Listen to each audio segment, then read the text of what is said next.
Remedy has been struggling to make money. Of course, Alan Wake 2 never ended up making a profit. At this point in time, we still haven't even heard that it's made back its development and marketing costs, which is insane to think about. And now their latest game, FBC Firebreak, is absolutely failing to capture people's attention. So I didn't even know that this was coming out now. I had heard about it, but I didn't know that they were finally releasing it. And if you haven't heard about it, it's a 3-player co-op first-person shooter set within a mysterious federal agency under assault by otherworldly forces, which doesn't necessarily sound like a bad premise, but apparently it is a super generic and just mediocre experience all around, because now that it's finally out, nobody's playing it. The all-time peak was yesterday at 1,992. You would think that Remedy of Alan Wake and Max Payne and Control would be able to get more than just 2,000 people to play this game on Steam, but that's not the case, and now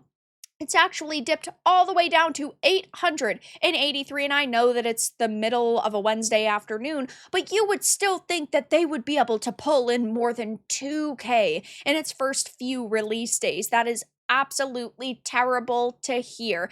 And even the Access Media is saying that this is just a very bad experience all around. Not that I would go to their sites to get a genuine reaction or like a genuine review, but even Games Radar are saying it is a disappointingly bland multiplayer FPS that's missing far too much of what made Control special. I was initially pretty interested in this because it is set in the Control universe, of course, and I thought that there was going to be like a lot of tie-ins, but that just didn't end up being the case. It is a spin-off of Control, Remedy's psychic-powered Metroidvania, and there you explore an extra shadowy government agency tasked with investigating paranormal phenomena like a fridge that slaughters you if you stop staring at it for a split second. Intriguing, but the game's main hook is the fun supernatural abilities you get to play with, which sounded pretty interesting, but the execution is really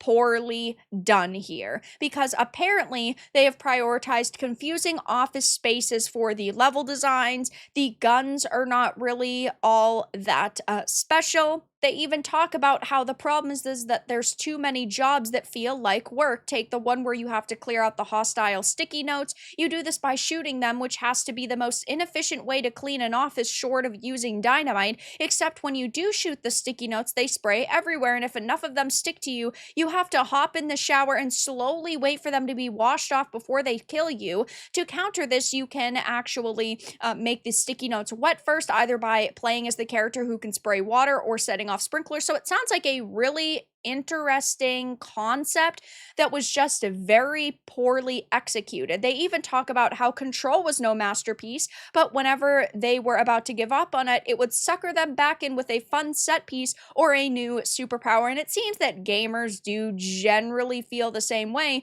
because right now over on Steam, it is actually sitting at a mixed, so it has gone up a little bit because it was initially sitting at a negative, though, you know, I personally wouldn't see a mixed and go, wow, this is turning itself around. This is turning into a good situation. It's a cool concept and a fun game if you play it with your friends, maybe a couple of jobs per day just to chill. Playing with my bestie at the moment, and even though we enjoy it, we feel like this game needed more time in development or coming out as an early access experience. And this is so unfortunate and such a major problem that we see happen time and time again in the industry. There are really great ideas that are bogged down by either a development cycle that was cut short or it just wasn't properly executed from the beginning. I think that putting your game into early access is a perfectly fine way to go, because then you are, of course, meeting that release date, you're meeting those deadlines, but you're also giving yourself a little bit of wiggle room, and you can charge a little bit less for it and tell people, hey, if you buy in during the early access period, you get it for slightly cheaper because you supported us for so long. And that's a great idea, but that's not what they did here. And so when a company the size of Remedy puts out a game and they're not claiming it's early access, I'm going to sit here and judge it as if it was a full-blown experience, and unfortunately, this just doesn't meet the mark. They're saying that in their region it's priced at 20, so they can't imagine paying 40 or more for this game at the moment. It lacks content, and what we really loved in Control, Alan Wake, and other games by Remedy was lore, characters, and story, and this game really doesn't have that.